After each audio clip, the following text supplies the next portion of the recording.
Hey, how is everyone doing today? This is Yolanda from Empowered Parenting. Hope you guys have got a lovely weekend planned ahead of you and that you have some time out for yourselves planned, some self-care and some quality time for yourself before you spend it with all those around us. So this ties me up nicely into how to spend time with your kids and three things I do not want you to do, or I do not want you to spend time with your kids until you have done these three things.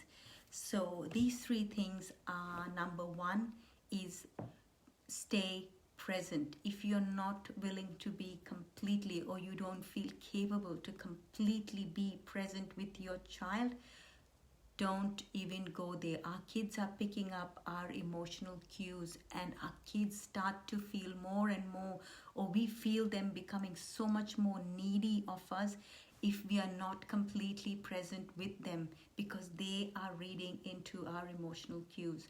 How to be present completely is connect to your breath. Before or when you find yourself not present, the quickest way to ground yourself is to connect to your breath. Long, deep breath as you take your breath in, expanding your lungs, expanding your chest, holding, and a long release allows you to stay grounded and allows you to stay in your breath and allows you to stay present, and your child feels you're present. When you are connected to this degree, your mind thought patterns, you have detached from them because your focus has gone on to your breath, and you're able to stay connected and completely present for your child.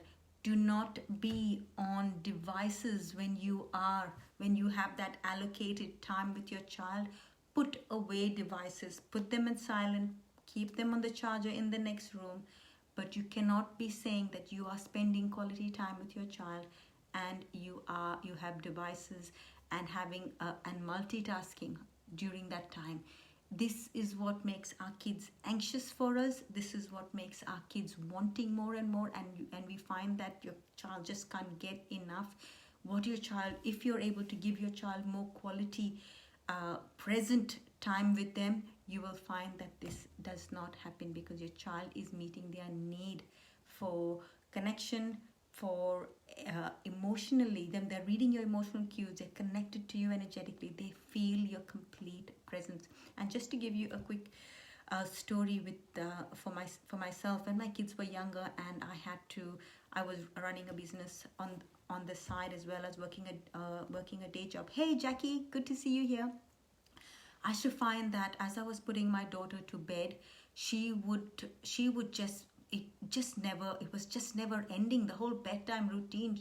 She wanted either a new story or she had new things she wanted to tell me, and the bedtime saga just went on, which led me to feel more and more anxious about bedtime routines and putting her to bed.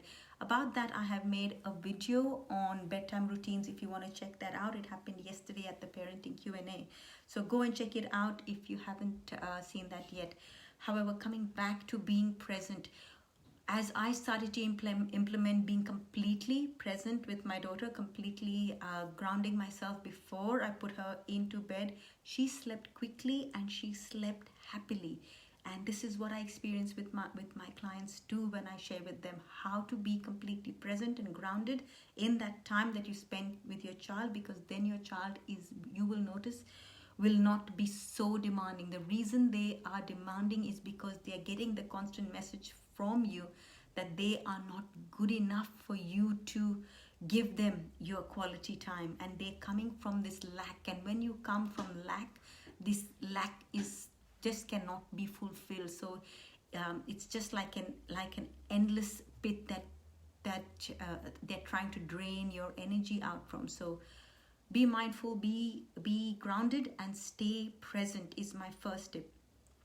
Next tip is, do not give your child your time if you haven't felt you have given yourself enough time as yet. Put yourself first. Check in with yourself. What would someone who absolutely love themselves do right now? And if that answer isn't to spend with your child, if you're coming from that energy of, oh no, I need to give my child now time because I feel guilt. Who has felt guilt for not giving your child enough time? This comes from that lack, from that scarcity energy. So I ask you to challenge that. I ask you to put yourself first. Wake up a few minutes earlier in the morning where you can spend time for yourself. Have that cup of tea. Listen to that music. Do that bit of dance. Put yourself first before you put yourself before your child. You cannot give quality time to your child if you haven't given quality time to yourself first. Hi Sonia, good to have you watching us here. Point number 3 is about questioning yourself. I'm just reading my little notes here. Questioning yourself. Do you know your child's love language? Do you know your child's innermost core needs?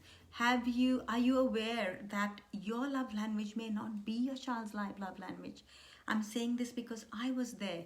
My love language is acts of service. If you're not familiar with Gary Chapman's work, I highly encourage you to have a look at the 5 love languages. Get to know what your love language is, and then look at what your child's love language is. You will find that you are giving to your child from your own love language. So make sure that that you know what your child's love language is. I have done a post on my page about love languages. There's a little graph there. If you need it, let me know. I will send it off to you. But it's important to know how to meet your child's love language as you spend time with them. Is it quality time? Is it touch? Is it acts of service? Find out what your child not just find out, like you know what each of your child's love language is, so you can quickly meet it. You're not spending so many hours giving them quality time, because quality time is your love language, not necessarily theirs. Probably it's just words of affirmation that is their love language, and you can meet that at such a in a shorter span of time than spending that much time looking for ways to meet your child's love language. And often we can, as parents, feel frustrated. I'm doing so much for them. If love, for example, if acts of service is your love language, then you find yourself doing so much for your kids and wondering, why are they so ungrateful? Well, here's why they are ungrateful. Your love language is not their love language. They have their own unique language, and you must put in time to find out what they are. If you need to know, give me a thumbs up and I will tell you the link. I will send you the link that you can use to find out your child's love language, or just simply Google 5 love languages quiz, and you will be able to take it for your kids. You'll be able to take it for yourself. You'll be able to take it for a teen. You'll be able to take it for between you and your partner. Such an important cue to know how to meet each other's love languages, because unconsciously we are always meeting another person's love language or need for love using what works for us, and that might not necessarily be it. You might be spending all this time with the person that's important to you and wondering, why haven't I given you so much time? I hear this so much in couples too. I did so much for her and she's still ungrateful. That's because her love language is quality time. So let's get on track. Let's not waste time and emotion on tasks that are not giving you the quickest amount of results, or the greatest amount of results in the shortest amount of time. So don't spend time with your child until and unless you have become grounded, until you are taken the steps to stay present in the moment with your child, because your child is picking up your emotional cues. If you are anxious and spending time with them out of guilt, your child feels this, and your child's energy will come from lack and needing more and more. So do not spend time with your child if you haven't done this, because this is going to drain you out even more. So staying present, staying grounded, putting yourself first, asking yourself, checking in with yourself, where am I at? Is this what I absolutely want to do right now? How can I meet my own needs before I put myself with my child? Because empowered parenting is about win-win.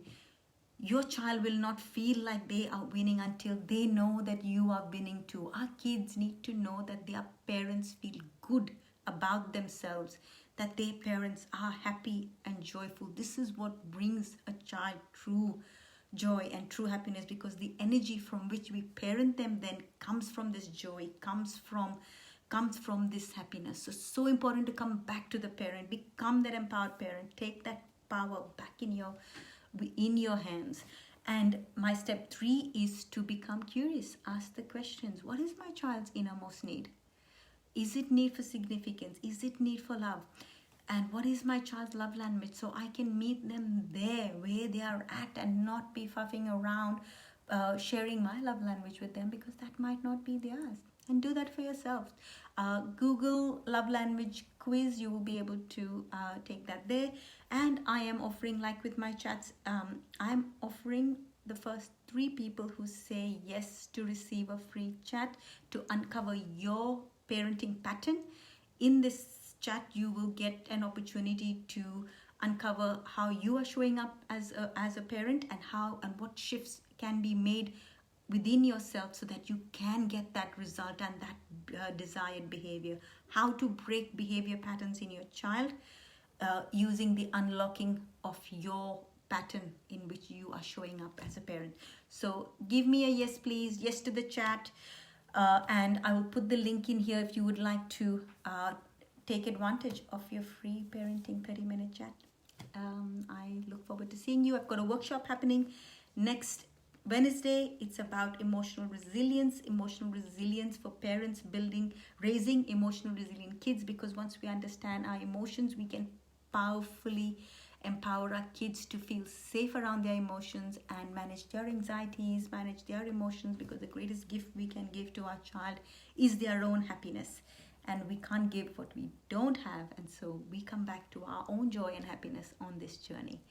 And with that, I will love you and leave you. Look forward to connecting with you. I will put links in the comment section to book your chat if you are one of my first 3 people that say yes to unlocking your parenting pattern. Let me know if it's you. See you. Bye.